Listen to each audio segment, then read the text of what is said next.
Tu vois, j'étais en train de regarder cette chose qui est quand même vraiment pas mal.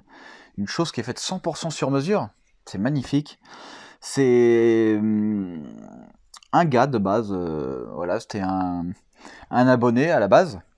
D'ailleurs, c'est le gars qui m'a fait le logo. Tu vois, le logo qui représente maintenant la Manta, le gros logo là. Il me l'a fait sur mesure. Et là, tu vois, pour le projet 205 VR6, eh ben, il a fait ça. Et ça, c'est vraiment cool. Et en plus de ça, c'est des choses que vous pouvez avoir vous aussi. Tout est travaillé. Tout. De toute façon, je te mets un lien dans la description où il montre comment il fait. Et si jamais tu veux un produit un peu comme ça, en fait, regarde, tu vois, tu peux choisir tes couleurs. En fait, ça s'éclaire, si tu veux. Tu as de la lumière, ça vient tout éclairer. Et en fait, tu peux choisir toutes les couleurs qu'il y a là. Il y a un beau panel, mine de rien. Ce qui fait que c'est super pas mal. Donc, écoute, si ça t'intéresse ce genre de produit vraiment bon, alors vu que c'est vraiment magnifique, je vais lui demander d'en faire spécialement pour le projet BMW, faire des trucs un peu inédits, si vous voulez, des trucs qu'on voit nulle part. Là, c'est vraiment du 100% fait maison, et c'est superbe, superbe. Il m'a fait aussi des porte-clés comme ça en inox. C'est pareil, hein, c'est de la super bonne qualité. Tout est fait à la... En fait, il a une machine numérique, clairement, et bzzzt, il vient fraiser directement. Et pareil, c'est de la super cam. Et du coup, forcément, pour le châssis de la BMW, je lui ai dit, écoute, ce serait pas mal que j'ai mes propres plaques. Vu que je crée le châssis complètement de A à Z, que je puisse mettre un petit peu, tu vois, ma plaque réelle. Donc là, ce sera Forged numéro 2, parce qu'en fait, c'est le deuxième châssis. C'est le deuxième châssis que je fais. La BMW comptera pour le premier. La BMW, elle a commencé avant. Donc ce sera châssis numéro 1.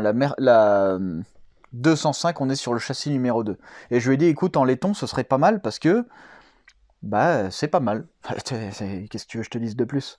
Donc, par contre, ces choses-là, elles sont pas à vendre, si tu veux. Ça, ce sont des choses qui... je le mets sur le châssis, voilà, parce que j'ai fait le châssis forged. Donc je trouve ça super cool.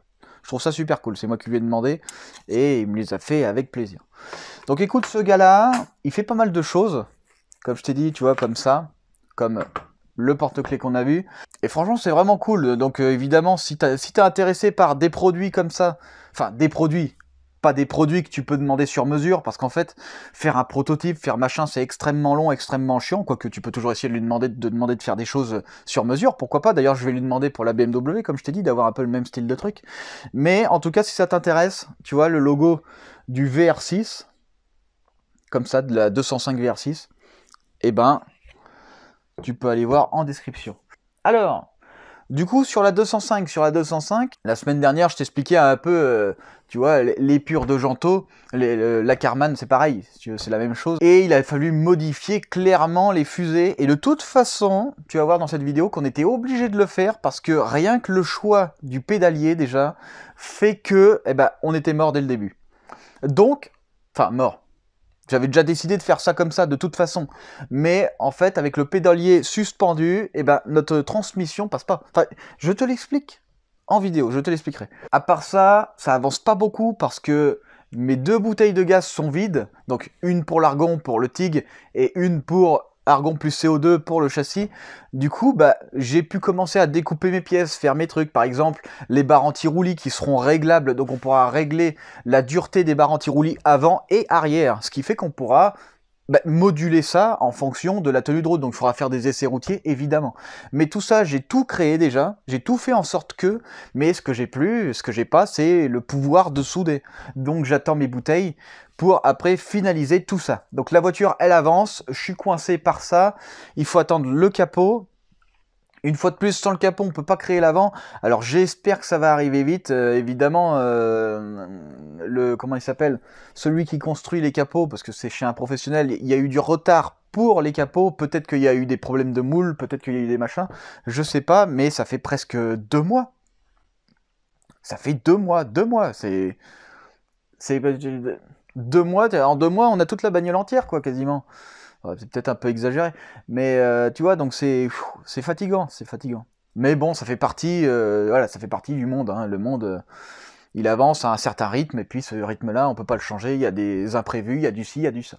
On va essayer tout de même d'être dans les délais, une fois de plus, à chaque fois je t'en parle chaque semaine, même si j'ai l'impression que chaque semaine on a un peu plus de retard sans en avoir vraiment, tout dépend évidemment de l'arrivée des pièces. Voilà. Alors il faut que je te parle aussi d'un truc super cool, important, qui pourrait sûrement être important pour toi aussi, parce que j'ai remarqué un truc sur les pneus, quand on a reçu les jantes, enfin quand Coupable m'a amené les jantes et les pneus, en fait sur le pneu il y a marqué la largeur de jante qu'il faut utiliser.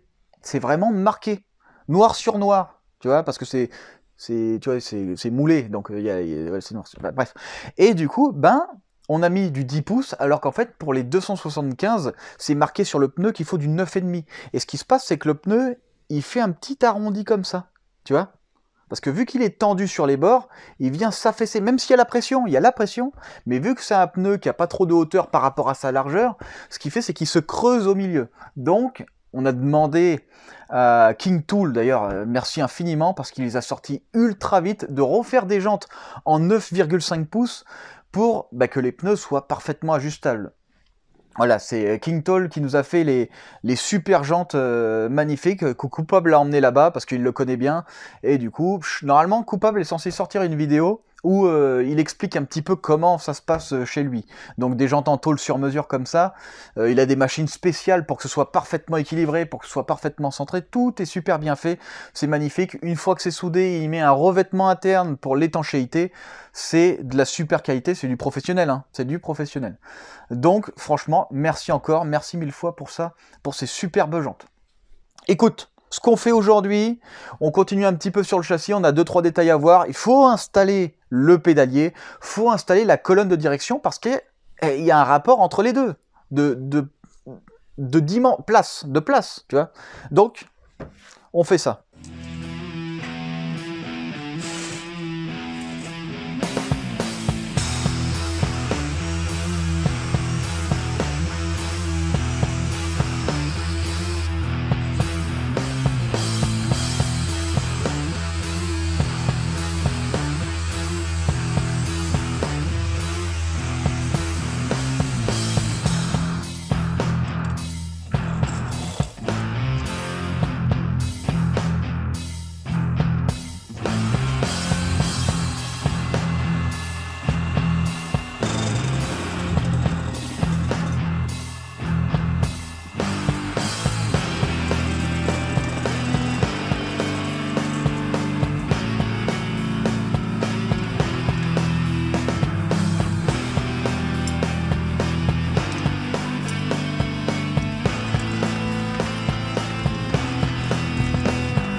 Bon, écoute, ça fait un petit moment qu'on ne s'est pas parlé tous les deux, si tu veux. Enfin, pour toi, c'était il y a peut-être 10 minutes. Même pas. Pour moi, c'était il y a quelques jours. Bah ouais, parce qu'en fait, j'ai tout fait en quelques jours.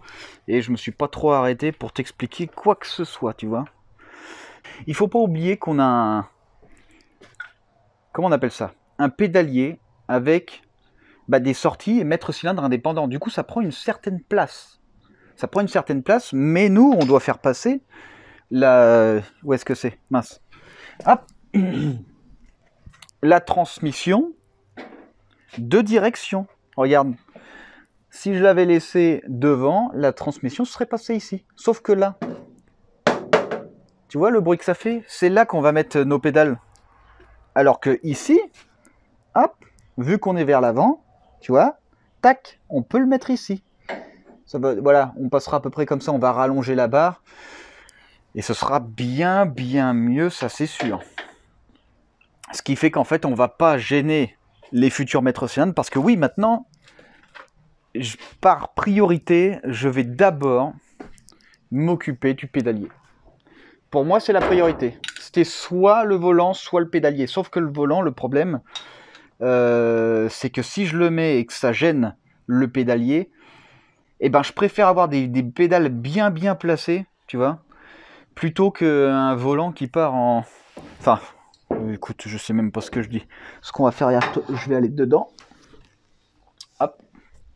Donc évidemment, j'ai pas le siège. Sinon, j'aurais fait l'installation du siège en priorité. Sauf qu'on ne peut pas trop perdre de temps, si tu veux. Tu vois, on n'est pas là pour... Voilà. Donc, le pédalier. J'ai fait en sorte que le renfort bas ne vienne pas gêner les pédales. C'est important, évidemment. Donc, je pense que la position parfaite, idéale, ce serait par là. Il faut faire en sorte qu'en bas, la pédale d'embrayage ne touche pas. Sauf que on va devoir être un peu haut. Donc, tu vois la colonne de direction qui est censée passer par là, là. Et ben, du coup, il faut faire vraiment gaffe. Faut faire vraiment gaffe. Donc, je vais trouver une position idéale pour le pédalier. Ensuite, avec toutes les barres de renfort qu'on a, on va pouvoir créer un emplacement réellement rigide qui fait qu'on n'aura aucun souci. Toute la force se situe sur la pédale centrale, c'est la pédale de frein. C'est là où on force pour de vrai. Là, c'est l'embrayage, là, c'est l'accélérateur. Il n'y a pas besoin d'efforts spécifiques. Donc, il va falloir créer des emplacements sur cette plaque qui font que, et là, les 4 emplacements, pour moi, c'est de la... Voilà. Donc, il va falloir refaire ça. Après, il faudra trouver une hauteur. Une fois qu'on a une hauteur, on va essayer de la placer. Je vais essayer de le placer le plus proche possible d'ici pour que la colonne de direction n'ait aucun problème. C'est hyper important. Hyper. L'avantage, c'est que là, tu vois, le pédalier, on peut le modifier. L'emplacement de la pédale est pareil pour les deux autres. Tu vois, il y a des emplacements qui font que on peut régler la hauteur et le latéral un petit peu. Donc, on va faire un réglage qui va nous permettre de passer tranquillement le volant par ici. Et après, une fois qu'on aura mis notre pédalier et nos maîtres cylindres, on s'occupera uniquement après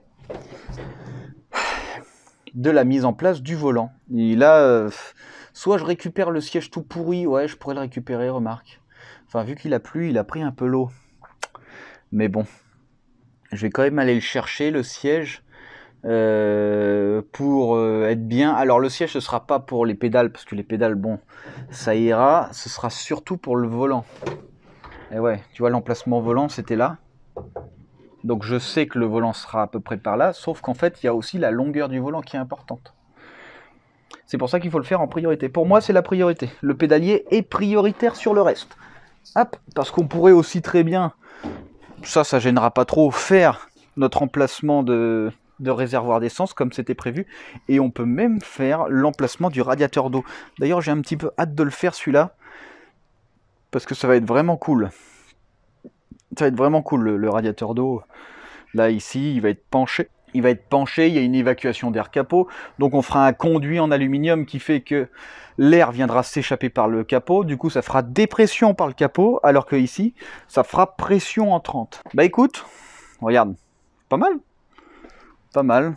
Avec les trous, tu vois. Donc je pense qu'on est plutôt pas mal. Je vais chercher le siège, écoute, qui a dormi dehors avec plein d'humidité, plein de moisis. Je vais me foutre dessus comme un gros nulos, et puis je vais me mouiller les fesses pour pouvoir continuer à bosser.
final, avec ce pédalier pendant, on n'avait pas d'autre choix que de passer la crémaillère vers l'avant. Et ouais, parce qu'en fait, l'arbre de transmission de crémaillère, eh ben, il est complètement bloqué par ce pédalier. Ce qui fait que ce qu'on a fait, tout le boulot qu'on a fait, ben, c'est pas pour rien. Donc, c'est ce que je te parle de la semaine dernière, si tu n'as pas vu, enfin, faut aller voir.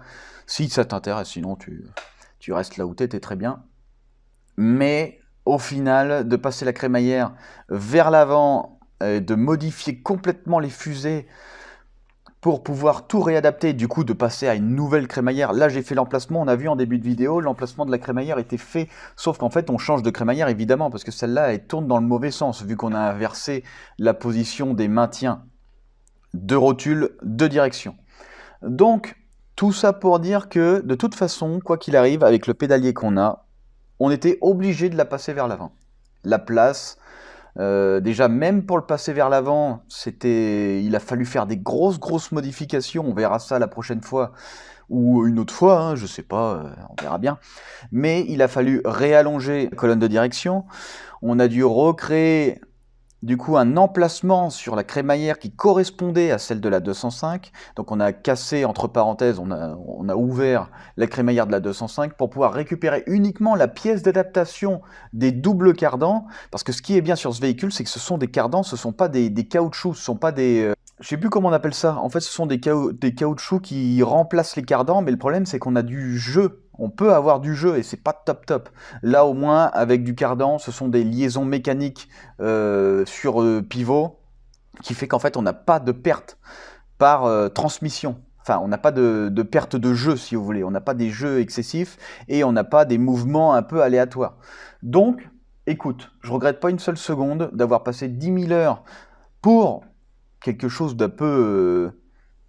voilà, c'est quand même, c'était pas nécessaire clairement. C'est comme la double triangulation, c'était un truc qui n'était pas nécessaire. Mais évidemment, c'est ce qu'il y a de mieux. Enfin, il y a plein de choses de toute façon qui sont pas nécessaires pour que ça marche, mais qui sont mieux quand même. Tu peux aller au boulot avec ta Clio toute pourrie. Enfin, une Clio c'est bien, hein, mais c'est un exemple. Et tu peux aussi y aller avec une Lamborghini, mais t'es pas obligé d'avoir la Lamborghini. Bah là, dans notre cas, c'est un peu pareil. Si tu veux, on cherche un peu plus parce que bah, c'est le plaisir de la mécanique, voilà, le plaisir d'évoluer, ce qui fait que bah, on se casse un peu le fion. Je vais te laisser tranquille maintenant, d'accord ?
Bah écoute, je pense que la prochaine fois...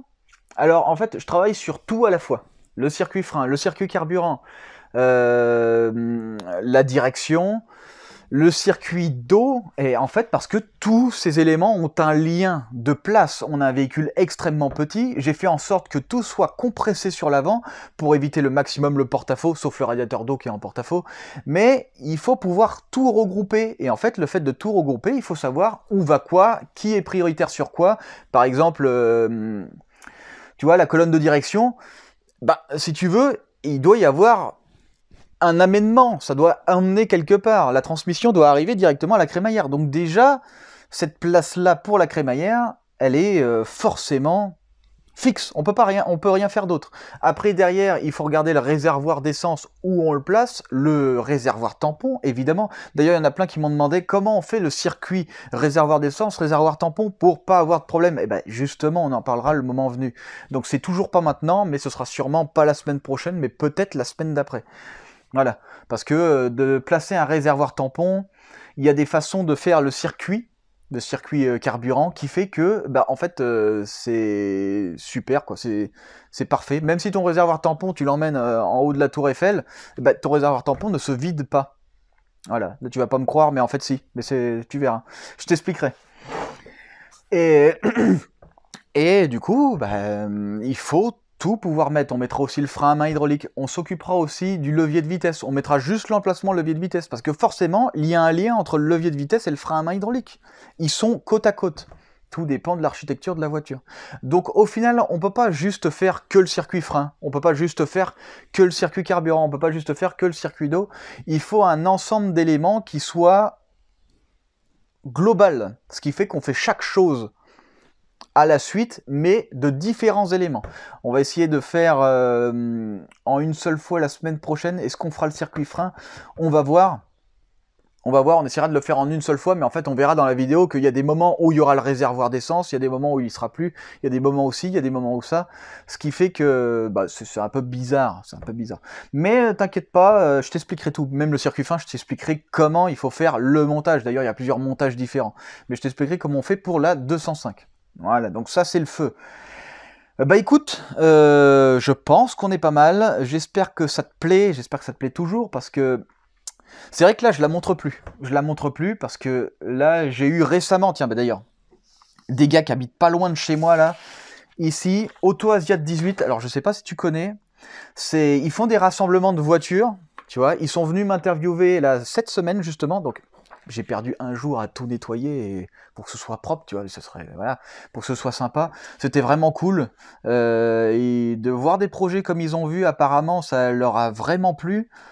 Donc voilà, alors tu vois, par exemple, ils ont une réunion le 21 mai, enfin une réunion, un événement automobile le 21 mai, et ça se situe route de la Charité, donc c'est à Bourges, si vous voulez. Donc ça, c'est un endroit, bon, c'est voilà. Mais si tu veux, je te mets le lien en description de leur Instagram, de leur Facebook, etc. Franchement, c'est sympa. Je crois qu'ils ont une chaîne YouTube aussi où ils filment les événements, où ils filment certains trucs. Si t'aimes bien un peu les voitures, des trucs sympas, des voitures qui changent un peu, tu vois, par exemple, là, on a une 86, une GT86, on a une Subaru, enfin, il y a des trucs sympas là-bas, hein. Je crois qu'il y a de la GS aussi, de la Lexus, il y a des belles caisses, donc si ça t'intéresse, écoute, tu peux aller voir. En tout cas, une fois de plus content de t'avoir vu, j'attends les pièces, j'attends et puis dès que ça arrive, tout arrive, je vais bombarder, il faut que je bombarde parce que j'ai que des imprévus qui me font perdre du temps. Le gaz, c'est horrible. Horrible, horrible, horrible, horrible. Et le capot, horrible aussi, parce que sans le capot, j'ai pas d'avance. Sans avant, je peux pas finir le châssis. Sans finir le châssis, je peux pas peindre. Sans peinture, je peux pas poser le moteur. Sans moteur, je peux pas finir le circuit d'eau, circuit carburant. Sans ça, je peux pas finir non plus le circuit d'huile. Je peux pas faire l'installation gestion cartographique. Je peux pas faire l'installation électrique. Je peux pas faire la... Comprends-tu, il y a quand même une histoire d'ordre dans les choses à faire. Donc, on verra comment ça se passe avec le futur.